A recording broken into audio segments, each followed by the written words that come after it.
اعوذ باللہ من الشیطان الرجیم بسم اللہ الرحمن الرحیم۔ 1 منٹ کے مدرسے سے سبق نمبر 58۔ نحمدہ ونصلی علی رسولہ الکریم۔ نمبر 1، ترجمہ اذکار نماز۔ وبرکاتہ، اور اس کی برکتیں۔ السلام علینا، سلام ہو ہم پر، وعلی عباد اللہ، اور اللہ کے بندوں پر۔ نمبر 2، نماز کی سنتیں عورتوں کے لیے۔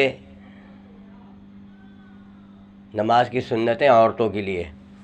نمبر 56، داہنے ہاتھ کی ہتھیلی بائیں ہاتھ کی ہتھیلی کی پشت پر رکھ دے، مردوں کی طرح چنگلیاں اور انگوٹھے سے گٹے کو نہ پکڑے۔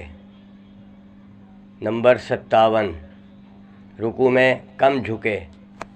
نمبر 58، رکوع میں دونوں ہاتھ کی انگلیاں ملا کر گھٹنوں پر رکھ دے، مردوں کی طرح انگلیاں کشادہ کر کے گھٹنوں کو نہ پکڑے۔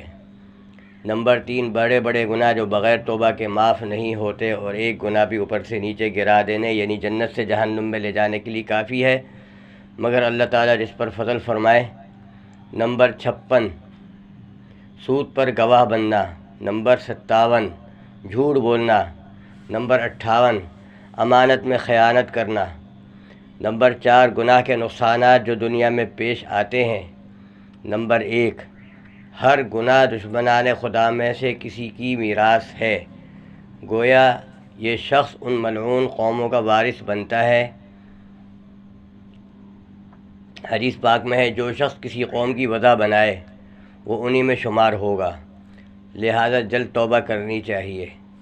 نمبر 2، گناہ گار شخص اللہ تعالیٰ کے نزدیک بے قدر و ذلیل و خوار ہو جاتا ہے اور مخلوق میں بھی اس کی عزت نہیں رہتی، خواہ لوگ اس کے شر اور خوف سے یا کسی لالچ سے اس کی تعظیم کریں، لیکن کسی کے دل میں اس کی عظمت نہیں رہتی۔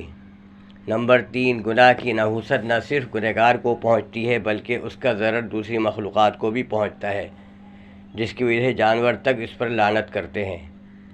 نمبر 5، طاعت کے فائدے جو دنیا میں ملتے ہیں۔ نمبر 1، فرشتے مرتے وقت جنت کی اور وہاں کی نعمتوں کی اور حق تعالیٰ کی رضا کی خوشخبری سناتے ہیں۔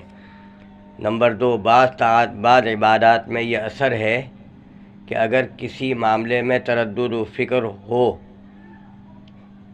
تو وہ جاتا رہتا ہے اور اسی طرف رائے قائم ہو جاتی ہے جس میں سراسر خیر اور نفع ہو، نقصان کا احتمال ہی نہیں رہتا، جیسے نماز استخارہ پڑھ کر دعا کرنے سے۔